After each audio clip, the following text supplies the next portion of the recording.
Suatu ketika dahulu, ketika dini hari, aku gagal memejamkan mata. Pandangan menerawang ke arah kipas berputar di siling rumahku. Telinga menangkap bunyi ketukan pintu bertalu-talu. Siapa datang tengah malam begini? Kuharapkan Mak El ataupun Amy membuka pintu. Beberapa saat berlalu, ketukan berterusan. Rasa terganggu. Aku keluar bilik dan membuka pintu rumah. Abangku dari selayang tercegat di situ.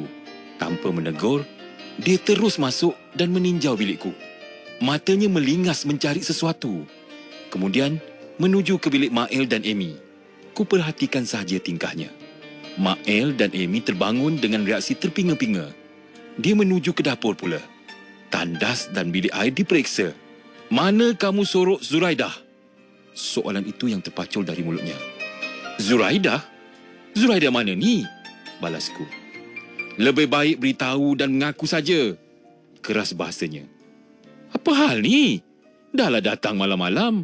Kecoh tak tentu pasal pula," gerutuku. Dia ceritakan keadaan sebenar. Telegram dari ayah tiba petang tadi. Ayah suruh dia hubungi ketua kampung dengan segera. Ketua kampung memaklumkan Zuraidah Baharom, anak jiran di kampung, hilang tanpa dikesan. Suspek utama adalah aku. Keluarganya menyerbu ke rumah orang tuaku dan aku disyaki melarikan Zuraidah. Tergamam juga mendengar berita itu. Aku minta dia pergi ke rumah kakak. Menurutnya, dia dari rumah kakak di Gombak dan kemudian terus ke rumah sewa kami di Batu Lima. Kusut fikiran dibuatnya.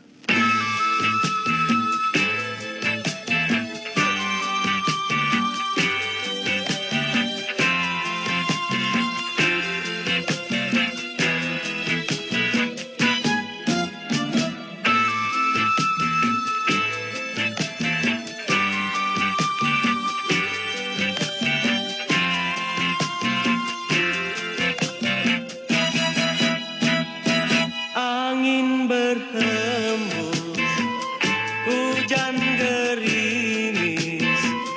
Kali pertama kita bersua,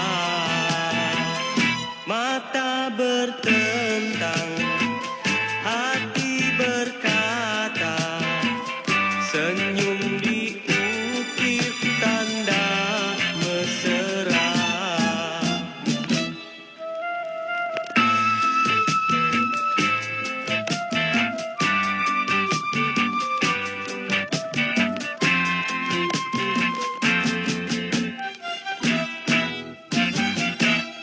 Ku renung wajahmu, kau kerling malu.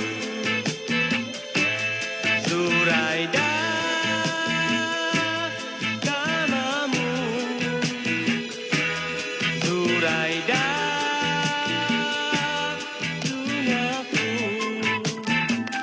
Lemah dan lembut, sopan berbudi, wajah berseri, manis sekali. Zuraidah Dewi, bunga hati. Hari berganti, bulan berlalu, mesra di hati, beralih rindu. Duhai Zuraidah, kini bertemu hati yang rindu, sama membina istana bahagia.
sopan berbudi, wajah berseri, manis sekali.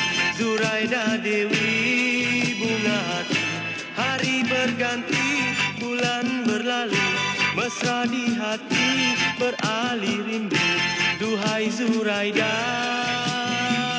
kini bertemu hati yang rindu, sama membina istana bahagia.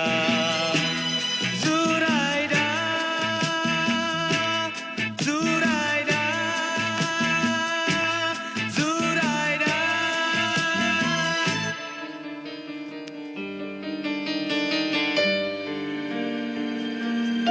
Aku diminta balik ke kampung segera. Selesaikan masalah. Subuh hening, aku bersiap dan menaiki bas mini nombor 14. Kemudian menaiki tren sinaran pagi ke Ipoh. Tengah hari sampai di kampung. Bertali arus soalan dari ayah dan emak. Puas aku menepis. Aku disuruh ke balai polis. Keteranganku amat penting. Keluarga Zuraidah telah melaporkan kehilangannya. Aku dalam dilema. Kenapa aku suspek utama? Zuraidah rapat denganku sejak kecil. Muda 4 tahun dariku. Bulan lepas, aku balik bercuti ke kampung. Seperti biasa, Zuraidah berkampung di rumahku. Sudah macam rumahnya sendiri. Sama seperti Aizat, adik sepupuku. Kisah Aizat ada kuceritakan di dalam Adilah Raya 2018 dahulu. Dia sebahagia dengan adikku. Bersekolah yang sama, cuma berbeza kelas. Layananku kepada Zuraidah dan Aizat seperti adik kandung sendiri. Tiap kali aku balik ke kampung, Zuraidah pasti memerap di rumahku. Ada kalanya kami berbual-bual di beranda rumah hingga lewat malam. Emak melarang. Menurut emak, boleh mendatangkan perkara yang tidak baik. Syaitan jadi penghasut. Zuraidah bukan kanak-kanak lagi. Dia telah remaja. Aku lelaki muda. Kami bukan mahram. Aku pula anggap Zuraidah macam ahli keluarga. Sejak kecil, aku jadi pelindung kepadanya seperti keluargaku yang lain. Tak tergamak berfikir yang bukan-bukan terhadapnya. Zuraidah dimanjakan. Segala permintaannya boleh dikatakan tertunai. Aku sudah bekerja, mampu memenuhi hasratnya, asalkan tidak melampau. Samalah dengan Aizat.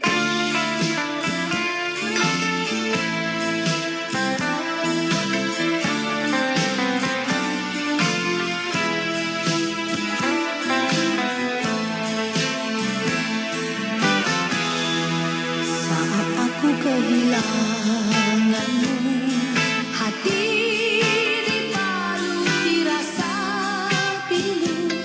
Kedukaanku pasti berlarutan karena dikecewakan. Bagaikan aur dengan tebu, kita mengatur langkah seiring menghadapi kepahitan hidup berdua. Pernah menangis bersama. Panas dan hujan, ribut dan taufan telah menguji kesetiaan. Bersama keyakinan kita jadikan mimpi satu kenyataan. Tiada pernah ku melangkah kejayaan mengaburi mata, sehinggakan kau merasa tak lagi perlu ku berada di sisimu.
Satu hari aku rasa bosan dan bercadang ke Ipoh untuk menonton wayang.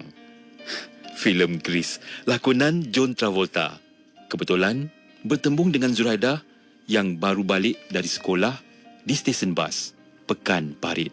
Dia berkeras mahu mengikut aku ke Ipoh. Aku melarangnya kerana dia berpakaian sekolah. Lagipun tidak manis tanpa meminta izin dari kedua orang tuanya. Zuraidah meminta adik aku memaklumkan kepada keluarganya bila balik nanti. Adikku juga dalam perjalanan pulang dari sekolah. Terpaksa jualah aku ke Ipoh bertemankan Zuraidah menonton wayang. Kami pulang jam 8 malam. Keesokan harinya, Pak Cik Baharom bertanyakan hal itu. Aku jelaskan semuanya. Dia senyap tanpa ulasan.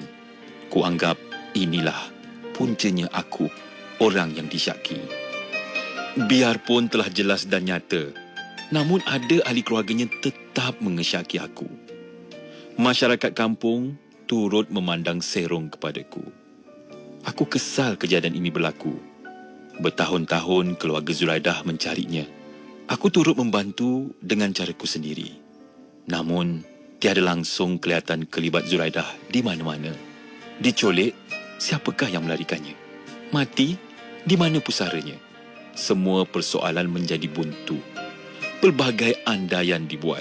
Adakah dia lari ikut pemuda negara asing? Atau ke negara jiran? Khidmat Bomo dan Pawang tidak terkira ramainya. Setelah 25 tahun berlalu, akhirnya Zuraidah ditemui di Pulau Pinang. Berkeluarga dengan 5 orang anak. Maklumat itu disampaikan oleh adiknya ketika bertembung denganku di Ipoh. Aku tidak mahu mendengar lebih lanjut. Kenapa Zuraidah mengambil tindakan itu? Tiada faedahnya mengambil tahu. Lagipun, aku ada keluarga sendiri. Ketiadaan ibu bapaku dan Pak Cik Baharom serta Mak Cik Timah tidak dapat memulangkan maruahku di mata masyarakat kampung. Kebanyakannya telah menyahut seruan ilahi. Maaf. Semudah itu memohon maaf. Entahlah. Luka di hati masih berdarah.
di malam